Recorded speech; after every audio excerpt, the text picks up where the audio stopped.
and welcome back to the Creative Life from the American Creativity Association's Austin Global Chapter on ThinkTech Hawaii.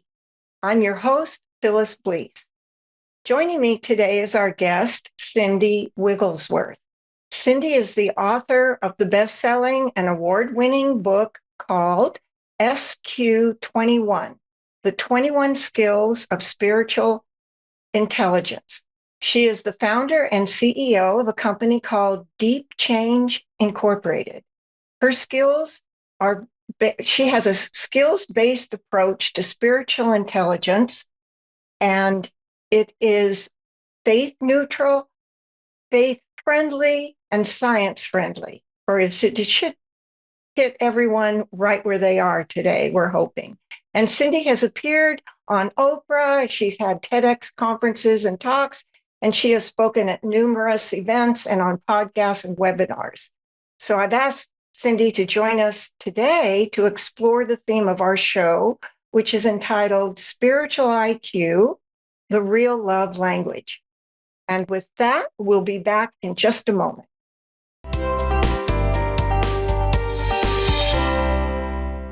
Okay, welcome, Cindy. Thanks, Phyllis. Great to be here. It's great to have you. You know, your intelligence precedes you. And in that sense, I want to share with you a story that I've always wanted to tell you. And at the time, I thought I've got to tell Cindy this. And I want to tell the audience too, for how your work really made a difference in action. And it came to me about a very tense and even scary encounter that my colleague John Mackey had. He is the co-founder of Whole Foods Market and was recently the co-CEO. And he was working in a small team group environment with me and some colleagues, in which he said he used your work on spiritual intelligence to diffuse that very tense moment. Mm-hmm. He said he was in New York, and he walked into an elevator with a reporter who at the time was very upset with things going on at Whole Foods. And he said he felt very confronted, and it was a hostile, zealous type reporter situation, and they were alone. And Ash, if you bring up the first visual, it kind of sets the stage for what it must have felt like. This is not John, but if you've ever been in this situation and you're boxed into an elevator, maybe this will bring up a scary moment for you. And John was in that elevator, and he said he had just read your book. And when he knew what to do, before he even speak, he said, I used soul. Cindy wrote about soul. And you can bring up our second slide on that, Ash. He said, soul stands for stop, observe, understand, and love. And then John said, that's it. Love is always the answer. And we were in a hard spot in the moment in the room talking about another, maybe not as personally scary, but we were talking about a big effort that we were working on together. And there it was in the room. We were talking about love and soul, and you, Cindy, and Ash, if you'll bring me back up. This is Cindy's book, and it was sitting on the table in the room with John. So what I want to do is bring you now into the room, Cindy. What do you think of that story? And maybe even starting with you, what brought you and your gifts that to me feels somewhat sacred to the world in your work on spiritual intelligence? Oh, thank you. That is such a beautiful story, and thank you for sharing it. John has been very supportive of my work, and I'm deeply grateful for that. I created that SOUL shortcut as a tool for me, and then shared it with others as a way to sort of interrupt my thought pattern when I'm in the midst of an ego hijacking. And how do I calm down, take a deep breath, really look at what's happening to me? I'm in fear, or I'm in anger, or I'm in whatever look at the other person more deeply, try to think about what's really going on here, and just recenter into my higher self and come from love. So that is the end point of my life's journey to try and figure out how to show up as love in the world, was that acronym. Well, and so you said that was sort of the taking you to where you are today. What got you started? We would all like to know that. And Yes. how to model some of those learnings for you and ahas. Yeah, thank you for the question. I get asked this a lot, and oftentimes you can't understand your own life until you look back at it. And I've had enough years now in my 60s to look back and start to connect dots that maybe I couldn't have connected as well earlier. But I'll sort of give you the highlights of my journey that brought me here. We could bring up the next image. When I was about 6 years old, we moved. My father got transferred to India, and we had been living in a nice, I would say, lower middle class to middle class suburb. Um, Very comfortable life. And as a child, I had only ever known the suburbs. I had never really seen poverty. I had never really seen suffering. And we arrived in India to a world that was so different from anything I had ever experienced before. And I would say it set me into my first real questioning of God and questioning of, how does this world make any sense? How can these little children be abandoned on the street, filthy, suffering, disease, starvation, extremes that to any American, but an American from a fairly privileged background of a suburban, very tidy neighborhood, was just like so confusing. And at 6, you have no way to comprehend this. And I was being raised Roman Catholic, and, God is love. And this did not look like love. The world made no sense to me. And it continued to not make sense to me really for my whole childhood. As I started becoming more aware, we traveled a lot, living overseas. We came home each year, and we'd go back. We had another expatriate assignment, which I'll get to in a second. But I saw a lot of the world, especially in a time when many people were not blessed to travel. And I was blessed to travel, but I was also therefore blessed to be really confused. How does this make sense? A lot of people don't like Americans. Why don't they like us? And that sort of anti-American sentiment was really present when we moved to Australia, which is the next image. And I attended high school in Australia, and that was my first day of school. Lovely uniform, huh? Yes, yes. All girls schooling situation there. But there are many wonderful things about living there. But it was during the Vietnam War, and it was during a time of a lot of American companies really getting a foothold, and a lot of resentment of the United States in Australia. The women's movement was kicking off. The civil rights movement was going on back in the US. The White Australia policy was actually a thing in Australia. Racism, sexism, all of this was very much in my consciousness. And the book Silent Spring had come out. Environmental awareness was very much in people's consciousness. Australia is home to some very unusual species that exist nowhere else, and very precious. To try and preserve our ecosystems was a hot topic. And so I sort of looked around and thought, humanity is really, God released this draft too soon. We are not ready for prime time. This species is so messed up. And in a way, it's very weird, because I know how much privilege I was raised with, but at the same time, I also felt tremendous sadness and angst over the condition of the world, the discriminations I saw, and the unfairness of so many situations, whether it was the Indigenous Australians or the Indigenous Americans, so many things not embodying love. And so I would say this dichotomy of my religious training, which was teaching me the greatest commandment is love God and love your neighbor as you love yourself, versus the reality of the world, was a harsh contrast, inequality, nothing lining up. And I really wasn't sure how to help that get better, or what to do with my depression.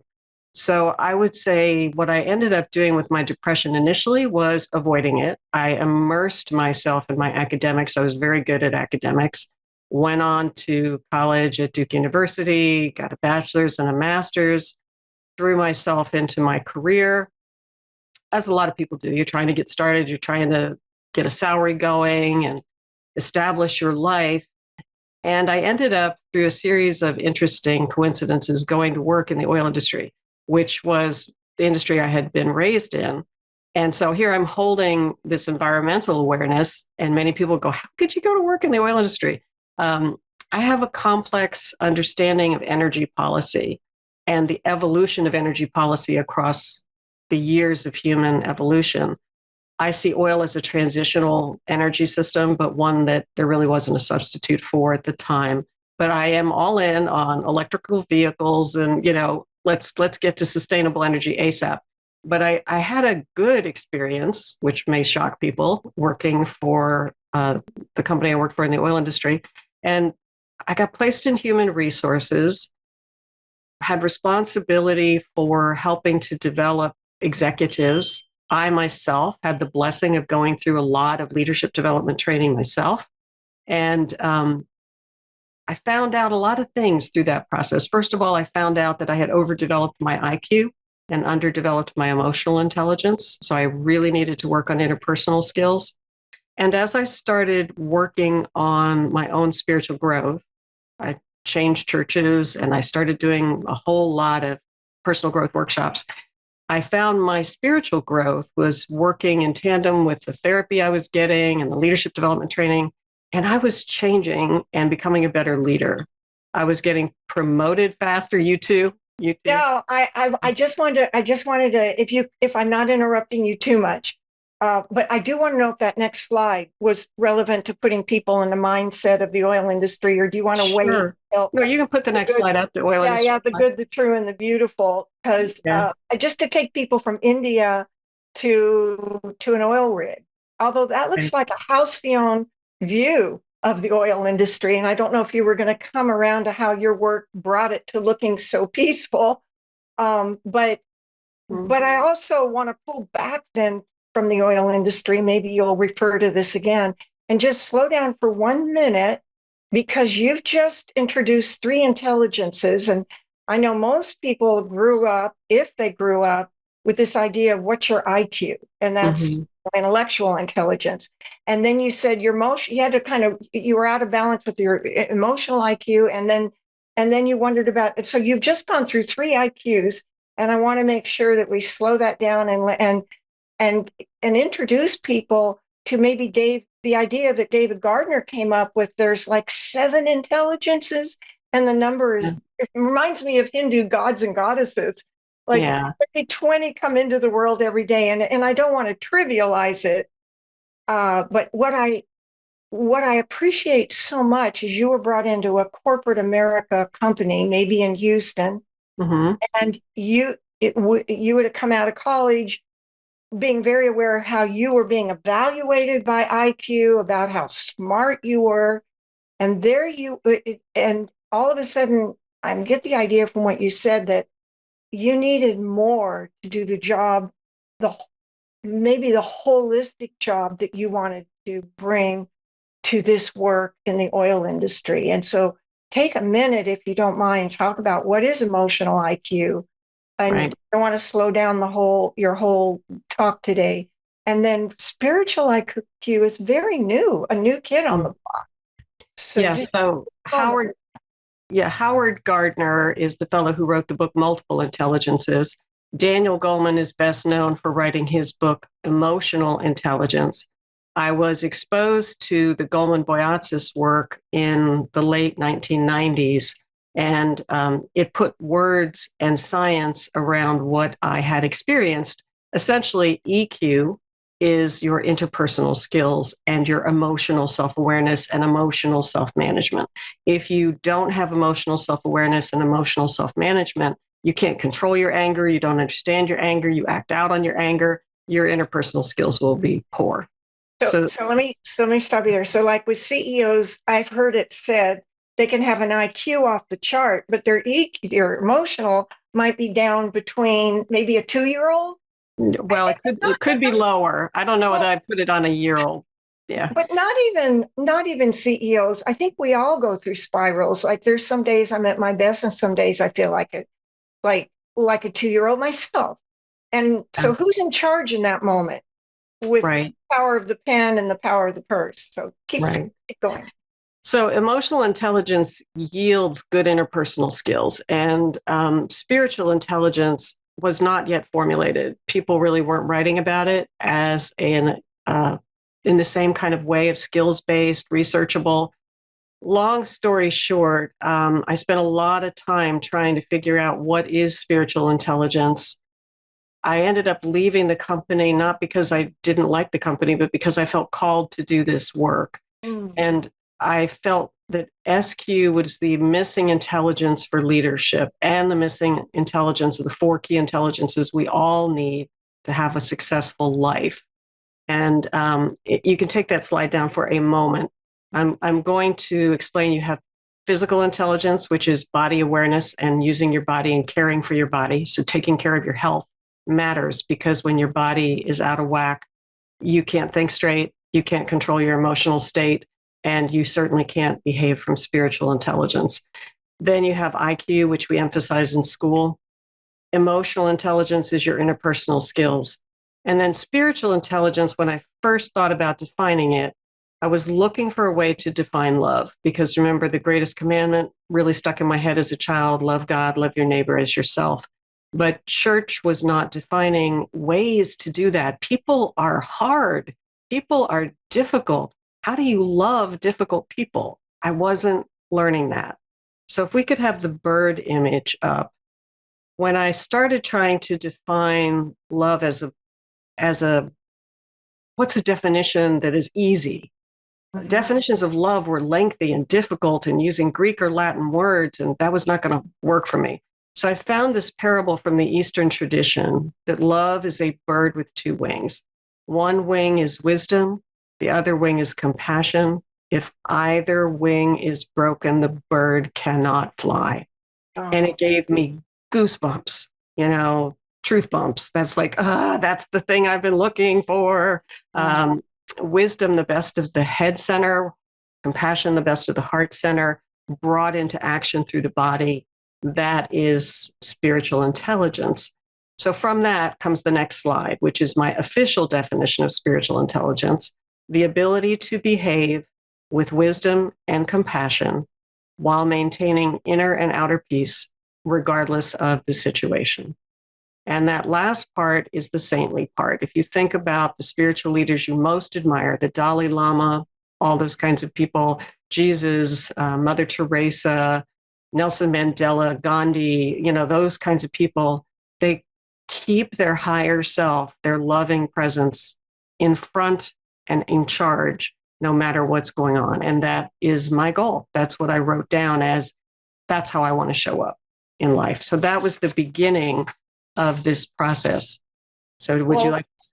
Well, I do. I want to point out that John Mackey at the time was the co-founder and co-CEO of a Fortune 500 company.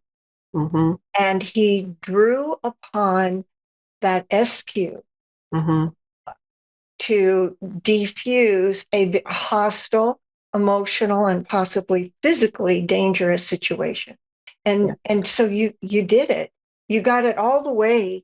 And then John was your advocate. He was sort of he drunk the Kool-Aid and he was trying to teach it to the rest of us in the room. And there were 3 or 4 CEOs in the room that was waving your book and saying, he said, love is always the answer in the moment.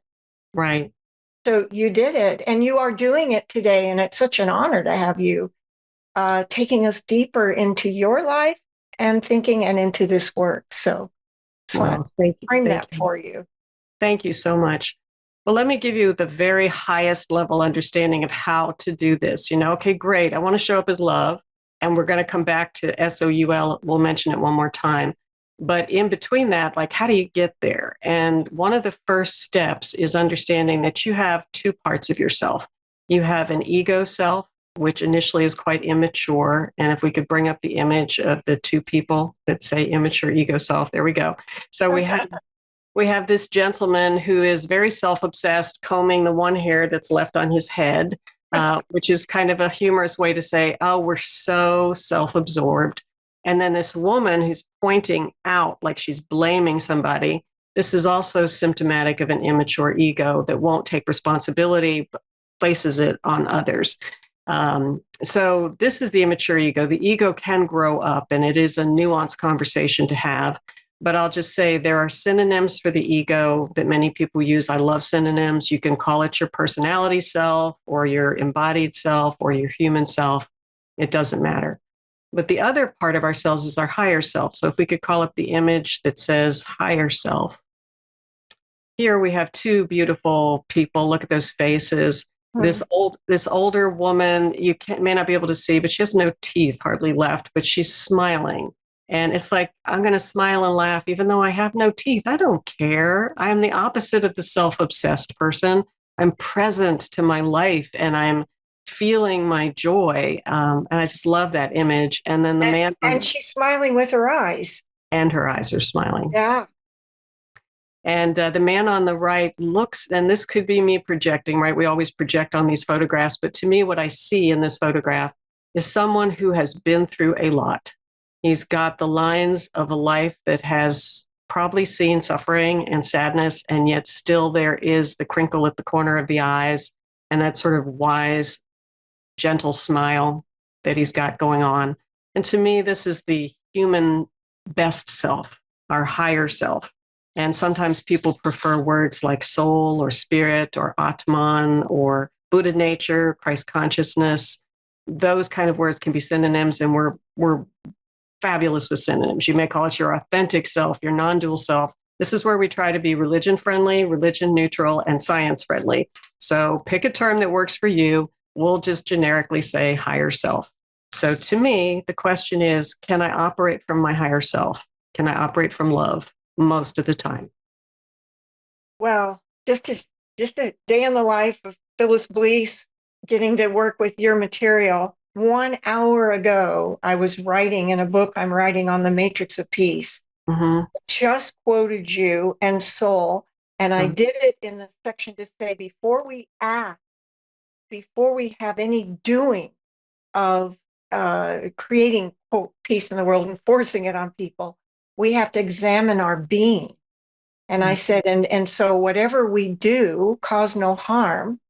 And how to be that person means we step into our higher self. And then I have a footnote right there on your work. And that was 1 hour ago. Your work is so fresh. It's not only relevant, I feel like your work and your wisdom is emerging. You have an emergent, and I know we might cover this, we might not. We've got about 5 minutes left in the show. I want to make sure that people know that you do spiritual intelligence and maybe other intelligence assessments for the workplace. You help people get a handle on where they are. You've got quite a few tools. I'm referring to them, but I want to, we can come back to that. I want to make people aware that you have a robust website at deepchange.com, I guess. And you have a lot of free resources for people to kick off their exploration of this area of life. Because really anything any of us do, whether at home or with our children or with our colleagues, or even to our own bodies, we want to be coming from our best higher self. Yes. And you have many insights, like your many synonym things to help us really grok when we're talking about something that's beyond language, which is probably why you have so many synonyms for higher self, whether it's God or source.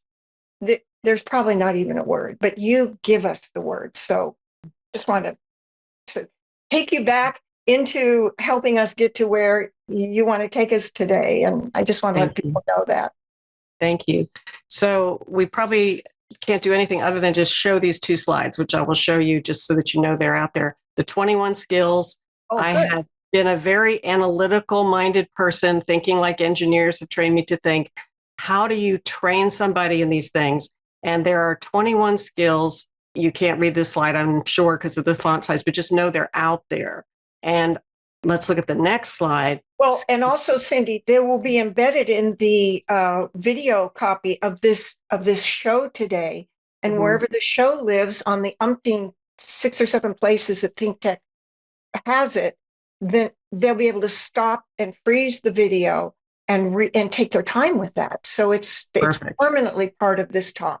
Perfect. And it's also, of course, all detailed on deepchange.com.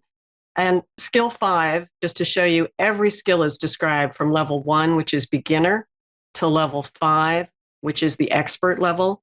Each one of these you can read and understand. They're outlined in detail in the book. And there are steps that you can take. If you take the assessment, it's a self-assessment. You're in conversation with yourself, and you may say, I think I'm here, based on your answers to the questions, and the report will help you decide what you might want to work on next to get stronger. If we have time, I can walk through these 5 levels. No. Okay. No, so we have about a minute and a half. Okay. So if you could just show us the next slide, or is there another one that there's one more slide? Yeah, let's just show folks.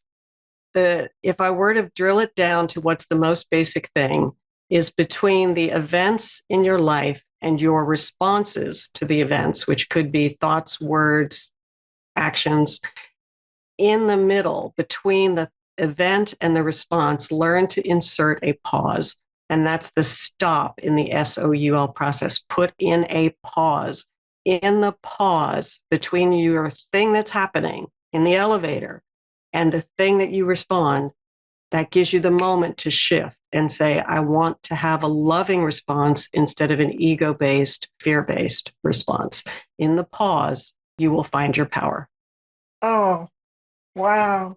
You know, you've taken Viktor Frankl's work in Man's Search for Meaning and logotherapy that says you get to make meaning in that space between what happens to you and what you do, how you process it. And even though it's all intrinsic, change in meaning can be a change in being. And you can go from fear to love, all within your own mind. No one can take that away from you. Absolutely. So, and now you have tools to take Viktor Frankl's work right into the world in a way that's very tangible. So thank you so much. You're welcome. Thank you. And we have to leave it there for today. And you, dear audience, you have been watching The Creative Life on ThinkTech Hawaii. And thank you. This is where we are hosting you from on the ACA side. And today I have been discussing spiritual IQ, the real love language, with author and spiritual intelligence coach, Cindy Wigglesworth. Mahalo, Cindy, and thank you for joining us. Mahalo to our viewers for watching. If any of you want to get our email advisories to see a complete listing of our shows, you can sign up for them at thinktechhawaii.com. I'm Phyllis Blees, and we will be back in 2 weeks for another edition of The Creative Life. Aloha, everyone.